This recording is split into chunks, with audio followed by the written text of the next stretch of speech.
Hi, Phil Schoenberg and Jill Stevens for Fastpitch Power.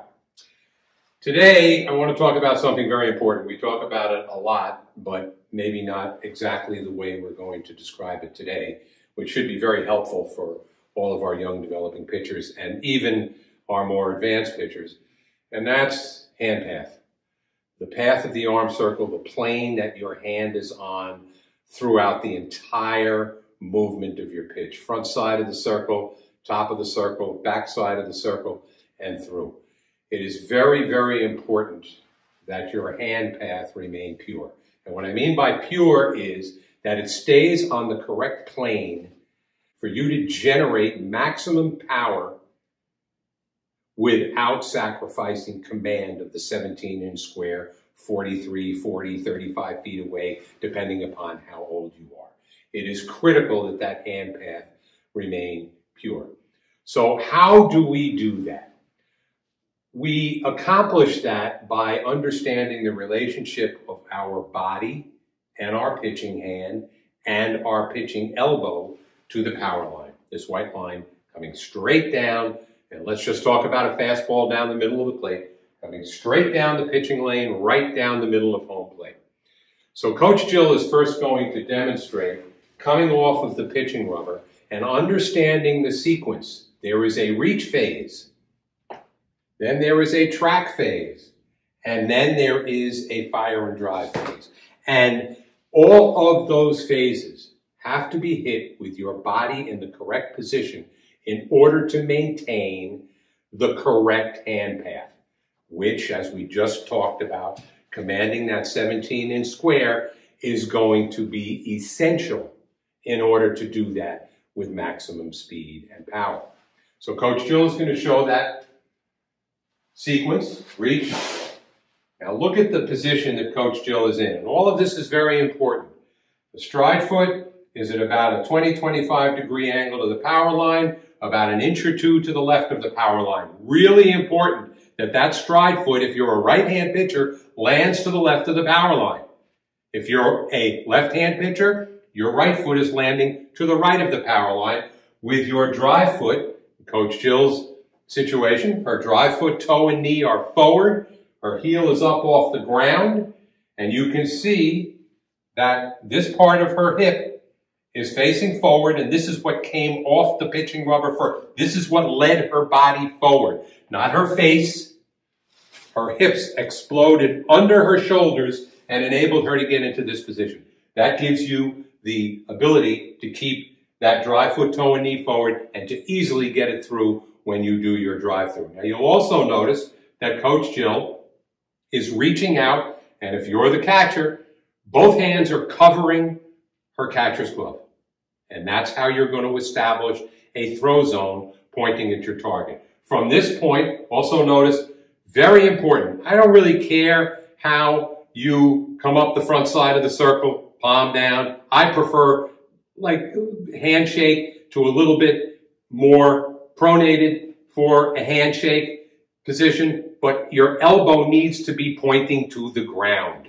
That's what's critical. So it's more critical coming down the back side of the circle that your palm up and your elbow is down. So if you can accomplish that by coming up the front side of the circle this way and not losing the purity of that arm circle, that's fine. So you'll notice Coach Jill's elbow is pointing to the ground. Now Coach Jill's going to track. Now you will notice that Coach Jill tracked, but I want you to pay really close attention here. If I put a dot here, I have it on my own shirt, but Coach Jill didn't put it there. If I put a dot here and a dot here, you can see that. You don't want that to disappear, okay? If I get into this position and my hand is now coming from behind my body, I am not taking a pure path to my target.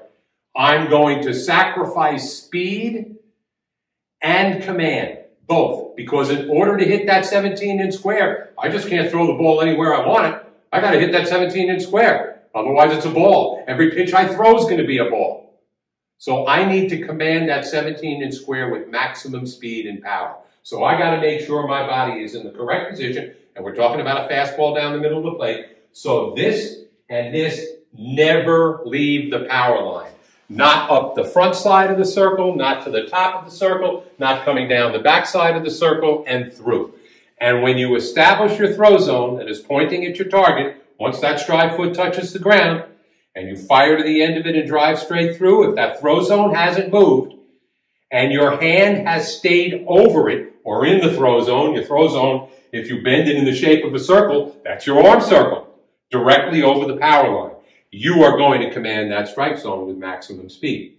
So there is a really great drill, which Coach Jill calls the upper and lower body isolation drill. So the upper and lower body isolation drill teaches you that the difference, or that there is a separation between the movement. There is subtle rotation in the delivery of the pitch, but the movement of your lower body and your upper body can be independent of each other. So if I have my hips in this position, I can move my shoulders without really moving my hips. And likewise, I can move my hips without really moving my shoulders. So I want to be able to understand, and through strength and conditioning, that will become easier and easier for you as a developing pitcher. But I want you to be able to understand that there is a separation between your hips and your shoulders. And all of that adds to your ability to keep that arm circle pure. So Coach Jill's going to show you that drill, okay? She's going to step into her landed position. She's going to start out in the reach phase, as though she just exploded off the pitching rubber. Notice everything's square. Now she's going to track. And now she's going to touch her glove a second time. And now she's going to touch her glove a third time. And now she's going to do a circle and do a ball. And you will notice when she's done that, the repetition of coming around with your body in the correct position. And notice when I track, I haven't tracked now. Okay? I'm not reaching and tracking as one thing. The reach happens first. Now, you're not stopping, so there is not a lot of time in between them, but each of the phases has to be hit. The load phase, the reach phase, the track phase, the fire and drive phase. And your body must be in the correct position in order to maintain the purity of that arm circle, which is critical to commanding the strike zone with maximum speed. So let Coach Jill show you what happens when you don't track at the right time, when you pre-track, or when your hand comes off the power line or off the throw zone, and what happens to the purity of that circle. Coach Jill will demonstrate. Okay, so now, Coach Jill has tracked way too soon. Her drive foot is now sort of collapsed. I'm really bad at pre-tracking. I don't know really how to pre-track. But the most important thing you're seeing here is, remember those two dots on her shoulder and her hip? Well, they're gone now. You can't see them. And that means that her ball's coming from behind. Here's her plane, but her ball's way over here. How's she going to get it back there? She's going to rotate her body. She's going to bring her elbow out. She's going to swing her arm around. She's going to probably come from over her head, and the purity of that circle is lost. And as soon as you lose the purity of that arm circle, because your body is not in the right position, or you don't understand the relationship of your hand and elbow to the power line and how that relationship has to be maintained, command and speed are sacrificed. It can't happen any other way. And I don't care if you're throwing the ball at 75 miles an hour. You can't hit that 17-inch square where you're supposed to hit it. You're going to be sitting on the bench. I don't care how fast you're throwing the ball. So it's really, really important to understand that relationship. And unfortunately, these things don't happen in isolation. It's not just your arm that is delivering the ball. All of the elements of the pitch, your reach phase, your track phase, your fire and drive phase, how you position your body, where your feet go. And show once more, Coach Jill, when you come off the pitching rubber, what you should look like when you are in the reach phase and then the track phase, what you should look like. Okay, here's Coach Jill in the reach phase again. Everything is square. Now, this is not going to happen in sequence like this when you're pitching. It's all going to happen in continuous fluid motion. but she's going to hit this spot before she goes to the next spot, track. Now she's got her body in the perfect position to establish a throw zone pointing at her target, fire. Firing and driving straight through. Now you'll see that because of her body position, because of the purity of her arm circle, she was able to fire that ball right down that power line and into the catcher's glove, because that's where she pointed her throw zone. The stability of that throw zone was maintained all throughout the phases of the pitch, and she commanded the strike zone with maximum speed. I hope that this has been useful for you.